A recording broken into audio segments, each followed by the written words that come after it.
I'd like you to turn to Daniel chapter 3. And thank you for the song, Jeanette. I love to tell the story. In scriptures, I love to tell stories. I don't mind doctrine. I don't mind going through theological passages, but I like best to tell stories. And this is one of the best ones. If you're at Daniel chapter 3, can you say amen? There? All right, let's just get into it. Powerful statement here. It says, Nebuchadnezzar, the king, made an image of gold whose height was 60 cubits and its width 6 cubits, and he set it up in the plain of Dura in the province of Babylon.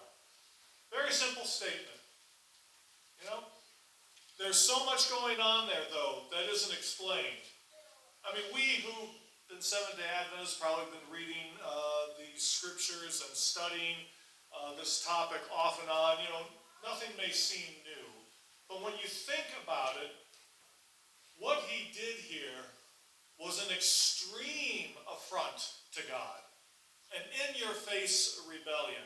Because he's got this statue that's almost 100 feet tall, made of gold. Now, I'm sure it has a metal superstructure in there because gold is kind of soft. I'm sure it's not solid gold.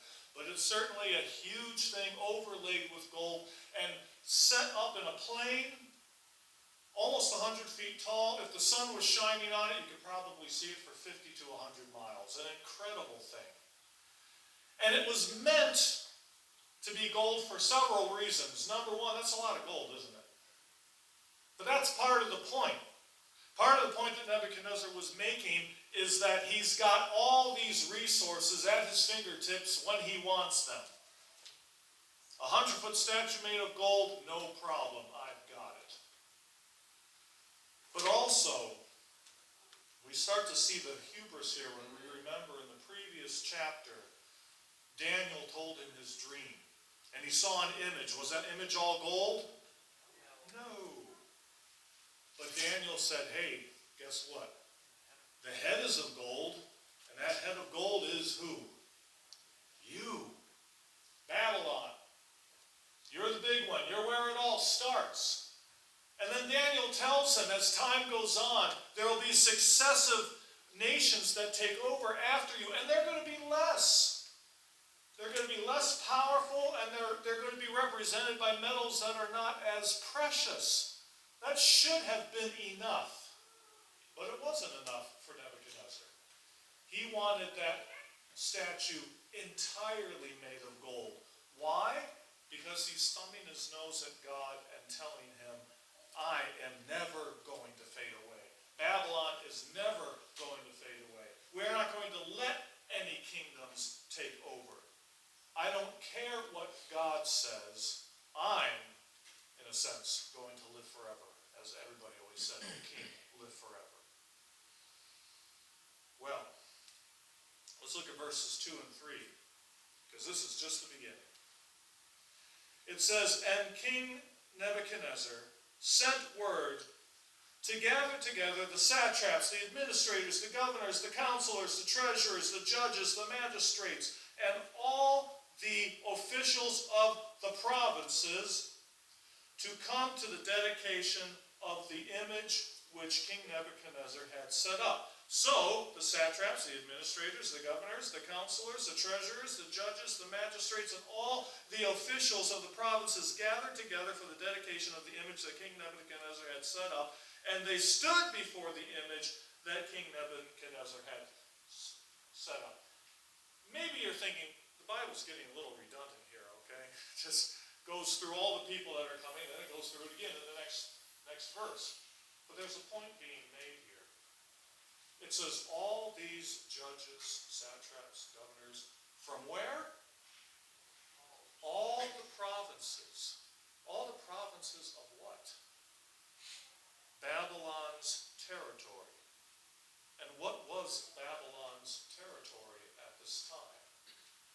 It was the entire known world. Yes, they didn't know about China probably. They didn't know about South America. But this was the known world at the time. He was in charge of the known world. He was the most powerful monarch around. There was nobody that he knew about that he had not conquered. And so, can you imagine, and what's fascinating about this story is part of being inside it and understanding the scope of it. First of all, you've got this big plain with this gold statue set up, but it needs to be a big plain, not just because so everybody can see the statue, but because there's got to be room for what? Everybody to come. So you've got this huge, thousands. I mean, you've got people from every country that he has conquered.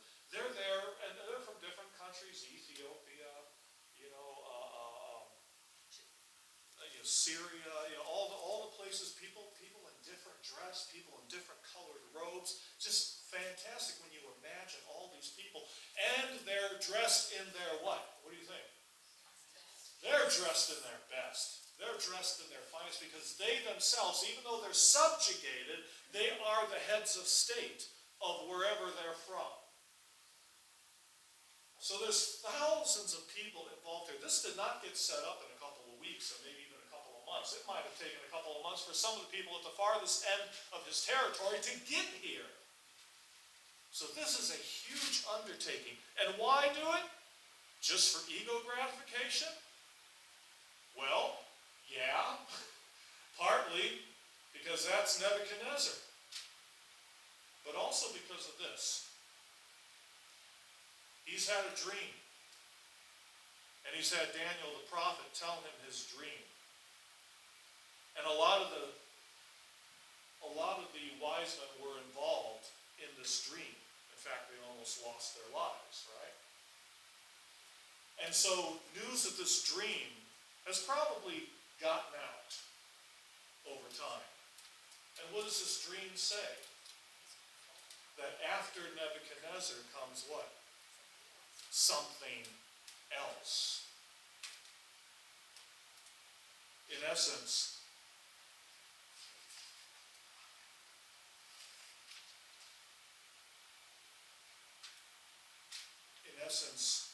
the news has gotten out that there will someday be an end to Babylon. Someday. But it might be in somebody's idea out there that maybe someday means someday soon. And maybe to someone out there in the provinces looking for power, someone ambitious, they might be willing to start a rebellion to make someday soon happen even sooner. You follow where I'm going with this? If news got out, now Nebuchadnezzar is feeling a little bit vulnerable. So he wants to show, no. This is the real dream. This is my dream. Everything's made of gold, and I'm not going anywhere. Refusing to acknowledge God's control over the future. Well, let's go a little bit farther. Verses 4 through 6.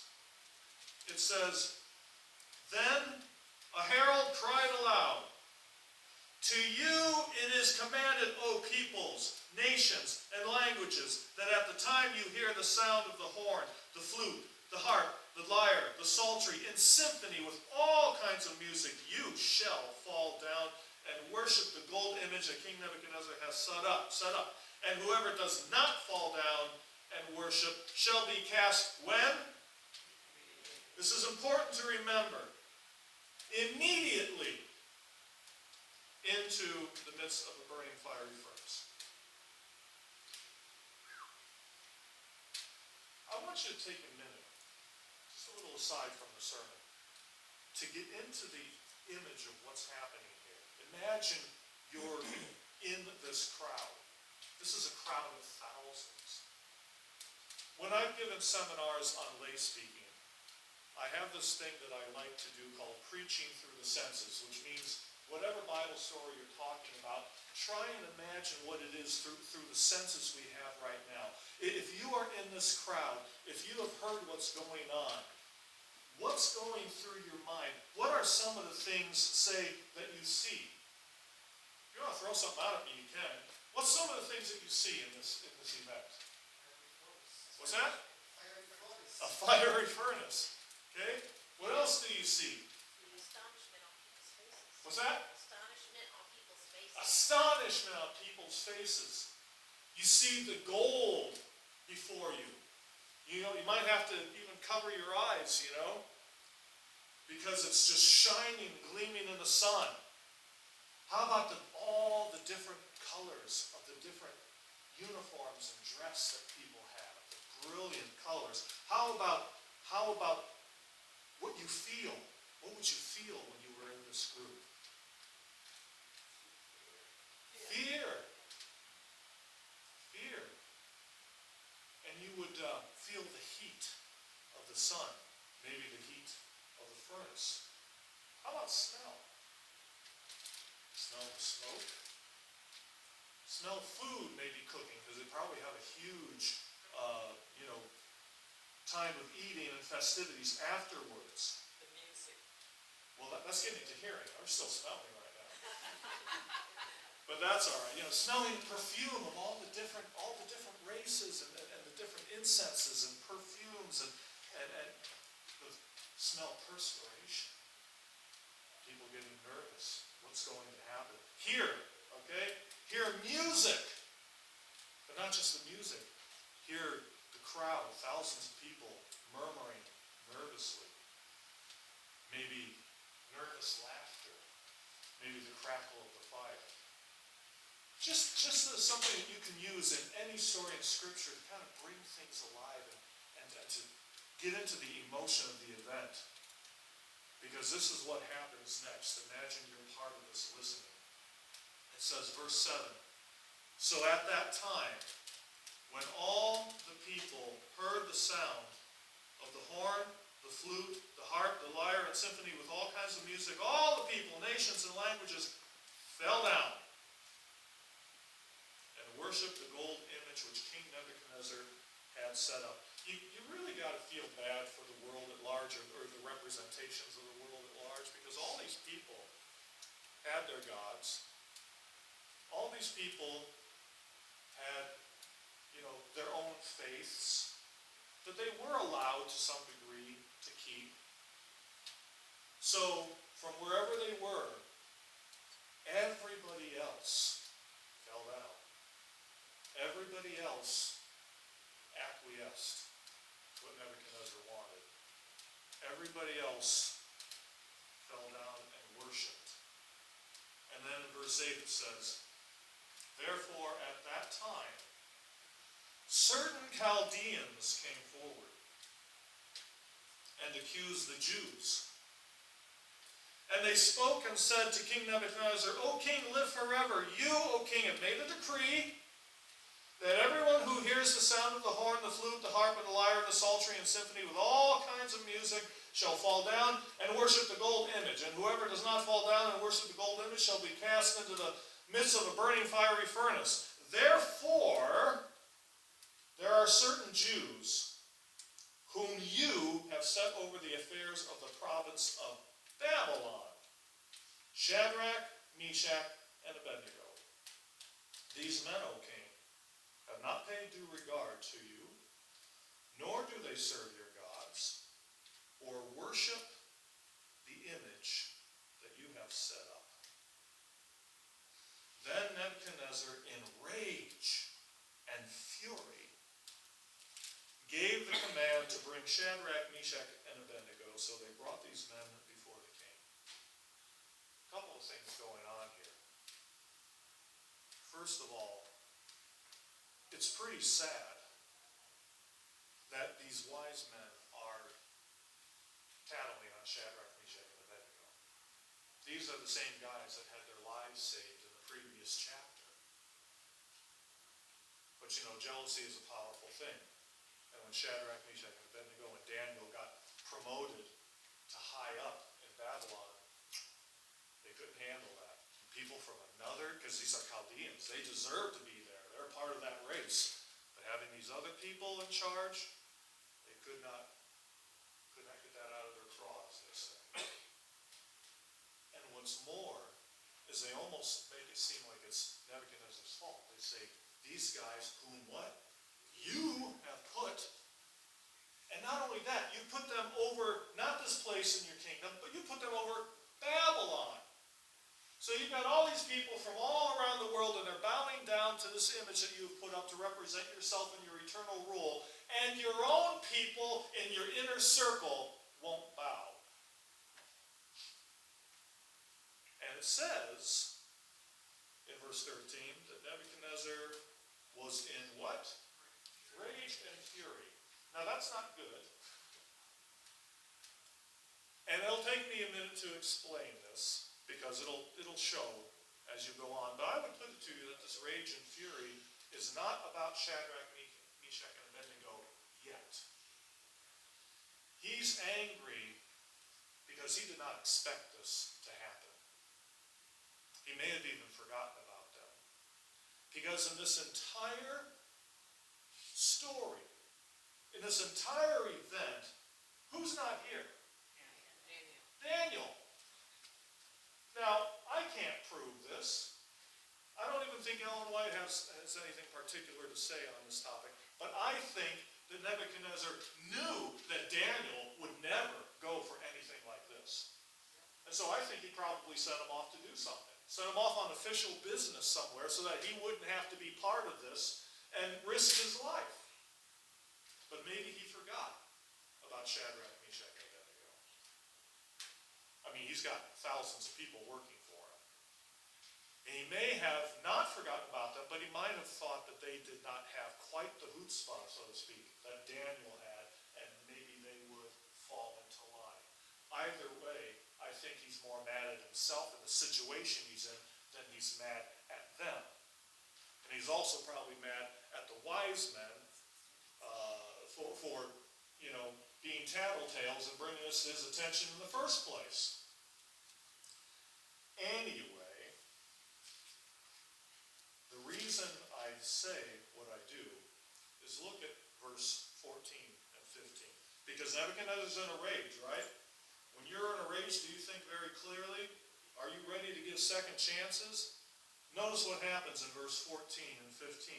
It says, Nebuchadnezzar spoke, saying to them, "Is it true, Shadrach, Meshach, and Abednego, that you do not serve my gods or worship the gold image which I have set up? Now, if you are ready," catch that, if you guys are ready, if you are ready, at the time that you hear the sound of the horn, the flute, the harp, and the lyre, and the psaltery and symphony with all kinds of music, and you fall down and worship the image which I have made, good! But if you don't worship, you shall be cast what? Immediately into the midst of the burning fiery furnace, and who is the God that will deliver you from my hands? Whoa, whoa, whoa. Weren't they supposed to be cast in immediately the first time? Isn't that part of the whole threat?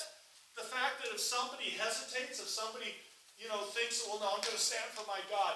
No, you don't. Boom, you're in. Everybody see that? Everybody see that? That guy would not bow. He's thrown in immediately. But now, what does he do? He says, if you guys are ready, let's try this again. I feel like if they were close enough to him, you'd be like, guys, work with me here, I like you guys, You're good. You've been doing great work, I didn't expect this to happen. Work with me, guys, So this guy who wants to throw everybody in immediately gives Shadrach, Meshach, and Abednego a second chance because he likes them. And we're going to get into that concept in a minute. But first, I want to share, which is one of the most courageous things that is in the Bible. And that's verses 16 through 18. And it says this, Shadrach, Meshach, and Abednego answered and said to the king, O king, we have no need to answer you in this matter.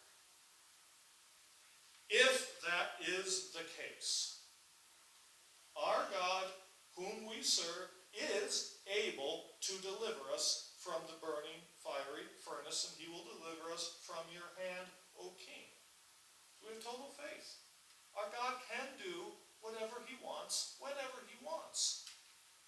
notice this in verse 18. This is so mature for a believer. But he says, what? If not, let it be known to you, O king, that we do not serve your gods, nor will we worship the gold image which you have set up. Is that not powerful? It shows total faith in God. He says, our God is able to save us. We're not worried about that. But he may decide, and we'll be in heaven someday, we'll be with him. We don't know what's going to happen in the next 5 minutes, though. So although our God is able to do whatever he wants, if he does not intercede at this moment, what? We're still not going to do what you say. Just know that. And they weren't being rude. I have read into the Hebrew of this, and it almost sounds like they're being snotty, but they're not. They're answering very carefully and very politely. But in essence, they're saying, if God decides not to interpose and we die, that's okay. We're still not going to do what you want. And that is so powerful. And something we need to hear today. Because what they're saying is, we don't just obey when rescue is imminent. We don't just obey God because he has made it convenient for us to do so, and we know everything is going to turn out okay. We obey God because we have put him first. And have you ever thought about this? Why do we put God first? God tells us to. It's certainly in the Ten Commandments. Thou shalt have no other gods before me. But why do we put God first? Remember the verse that says, we love him because he first loved us. And we put God first because all throughout history, God has put us first. Think about it. When Jesus and his Father hatched the plan of salvation, it was because he put us first. When he decided to come down to this earth and endure a hard life, it was because he put us first. In the Garden of Gethsemane, he prayed to his Father because nobody wants to be tortured and then hung on a cross. And he says, Father, if there's any other way that this cup can pass from me, that would be nice, but if not, thy will be done, because I am putting everybody else first. Even on the cross, the Pharisees said, if you be the Son of God, come down. Come down. He saved others, he can't save himself. But that was just the point. He couldn't save himself and us. And he put us first. And so in loving response, we put him first as both our Creator and our Redeemer. Well, again, I said Nebuchadnezzar's initial anger was because of the embarrassment that he had and the unexpected situation he found himself in. But notice what happens in verse 19. Because he already has been said that he was furious, right? Now look at 19. Then Nebuchadnezzar was full of fury. Well, what's changed? And the expression of his face changed toward Shadrach, Meshach, and Abednego. You see what I'm saying? He's angry now, but he's angry at them this time. They have embarrassed him. They have defied him in front of everybody else. They might have done it politely, but still, the result is the same. It says his expression was changed. And he spoke and commanded that they heat the furnace 7 times more than it was usually heated. But I want to say something about that. His expression changed. He liked them. But when they were firm, then his expression changed. And there are some times that Christians, in misguided thinking, think, well, if we do things this way, or if we do things that way, or if we compromise, or if we do, people will be a little more friendly toward us. People won't be as angry, or people won't roll their eyes as much toward us. But you know what? It's never worked in history. People do like you until they don't. I know this seems kind of obvious. But consider this. Chapter 2 of the book of Acts. The church went forth, growing miraculously. And in chapter 2, verse 47, it says, and the church added daily to it those that were being saved. And the apostles and the people had favor with all the people. So basically, all the individuals out there, even ones that didn't accept Jesus Christ, were treating the Christian church with respect. They were very happy. They were excited to be a part of whatever was going on. But shortly after that, you have Stephen, and what happened to him? Got stoned. Then you had Paul and Barnabas went to a town, did a miracle. Everybody started bowing down to them, and they even brought bulls, and they were going to sacrifice to them, and they were calling Paul Jupiter, and Barnabas Jupiter, and Paul Mercury, I believe. They were proclaiming them gods, and Paul ran into their midst and said, no, we're people just as you, we're just people. And when he finally convinced them that they weren't gods, then they stoned Paul. People's opinions change real quick. Ellen White tells us at the end of time, when the people of God are going out under the power of the fall of the latter rain and the Holy Ghost, that people's lives are being changed, that people are giving their hearts to God, and that we're doing wonderful things with miracles attending what we're doing. But that doesn't stop the world powers from creating a death decree that we all have to be wiped out. Opinions change very quickly, but we need to be ready to obey God no matter what happens. Amen. So, Nebuchadnezzar is furious.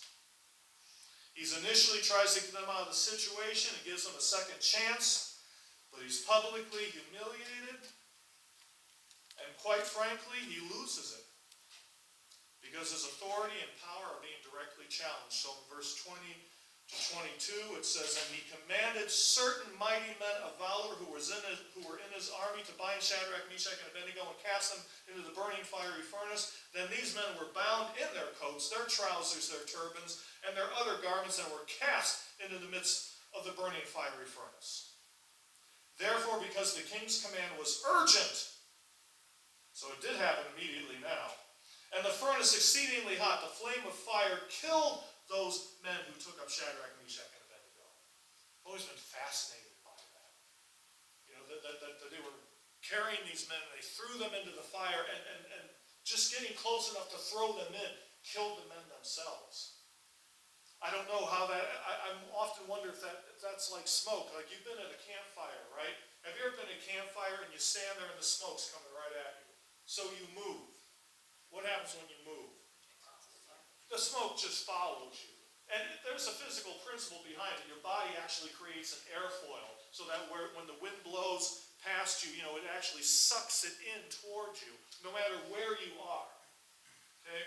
And I wonder if that happened when they threw them in, that they got close enough to the fire that their bodies literally created this airfoil that just sucked the flames toward them. However it happened, they died.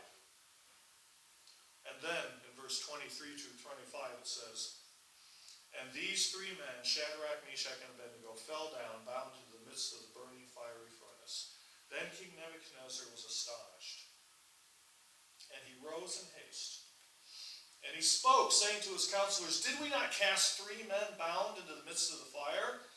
And they answered and said to the king, true, O king. But look, he answered, I see four men, and they're what? They're loose. Loose. walking in the midst of the fire, and they're not hurt. And the form of the fourth is like the Son of God. I always found that interesting. He didn't say that the form of the fourth is like their God. It's like the Son of God. How do you know that? What inspiration flashed into his mind? Or had he had conversations with Daniel about some of the prophecies about the coming Messiah? But it's interesting. The language here is so cool. Number one, they're what? They're loose. They go in there, they're bound. They're bound in their clothes. They couldn't move, and they're thrown in, and the fire immediately burns off the ropes. And they're loose. Right in the valley of death, they're loose. Bound by the world's most powerful monarch, they're loose. The fire that killed their captives burned their ropes and set them free.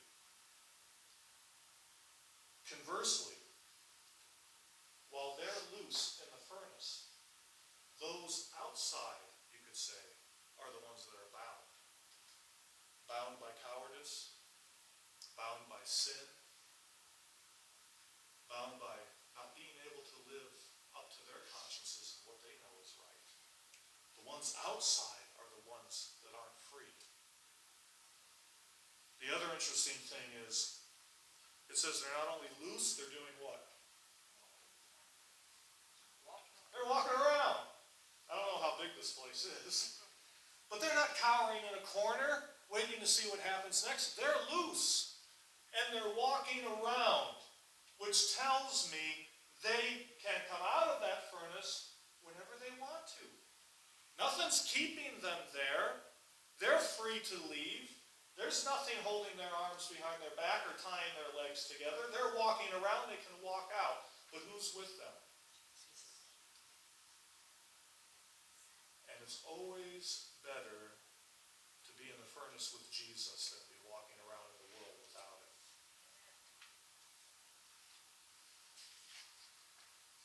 Interesting. In verse 26 it says this. Then King Nebuchadnezzar went near the mouth of the burning fiery furnace, not that close I'm sure, and spoke, saying, Shadrach, Meshach, and Abednego, servants of the Most High God, come out and come here. Then Shadrach, Meshach, and Abednego came from the midst of the fire. I've always thought that was fascinating. Nebuchadnezzar goes there, he says, Shadrach, Meshach, and Abednego, come on out. And that's only three.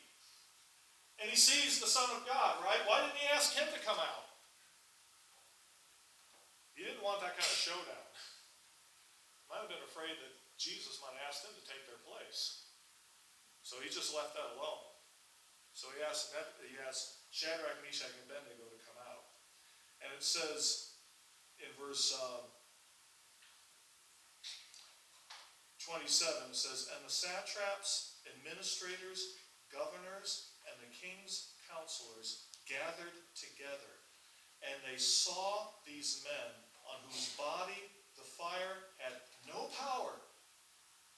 The hair of their head was not singed, nor were their garments affected, and the smell of smoke was not on them. Isn't that fascinating? They were in the middle of the fire.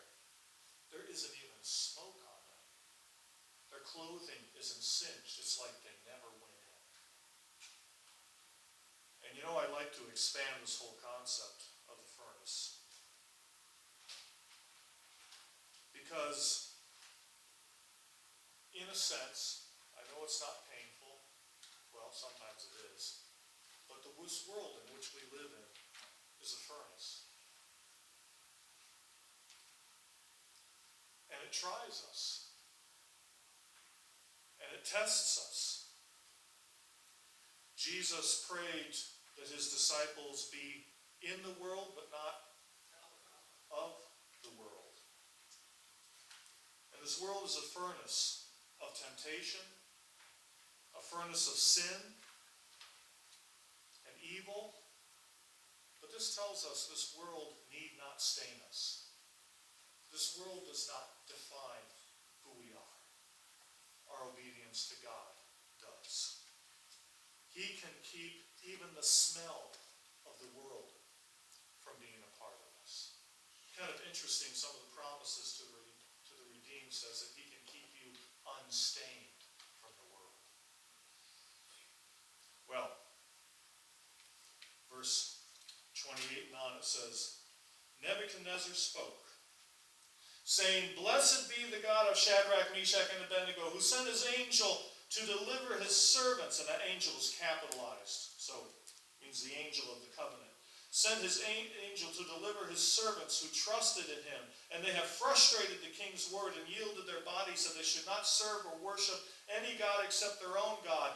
Therefore, I make a new decree that any nation, people, nation, or language which speaks anything amiss against the God of Shadrach, Meshach, and Abednego shall be cut in pieces, and their houses shall be made an ash heap, because there is no other God that can deliver like that. Then the king promoted Shadrach, Meshach, and Abednego in the province of Babylon. Well, Nebuchadnezzar was changed for a while, but you see, not totally changed. He just kind of changed his threats for a new reason. He still wanted to cut people up and destroy everything. It's beautiful that after chapter 4, when he gives his heart to God, that his first words to the world that he conquered is peace to you. No threats, just peace. So Nebuchadnezzar, was changed for a while. He had a few things to go through before it became permanent. But something fascinating happened on that day. How many people were there to witness that? Thousands. Thousands witnessed that. And they went home to their cities and their towns and their provinces and told the story of what happened that day. That one event that Shadrach and Meshach and Abednego were brave enough to weather, that single event probably only less than the cross in terms of its far-reaching effect of getting people's attention to seek out the one true God. But this story is relevant to us today, not just because we live at the end of time, but because I said we live in a world that is like a furnace, always testing us, always threatening to engulf us.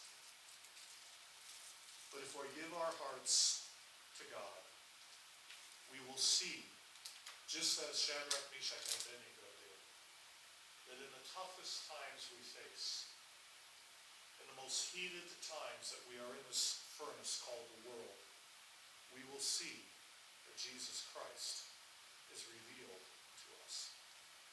And the closest that he is to us is always revealed by the toughest times that we're having. What I mean is, it was when they were in the fire that suddenly it appeared that Jesus was there. And the same is true with us. That he who has been there all along with us continues to walk with us no matter what life throws at us. That no matter where we are, what we're dealing with, he is always there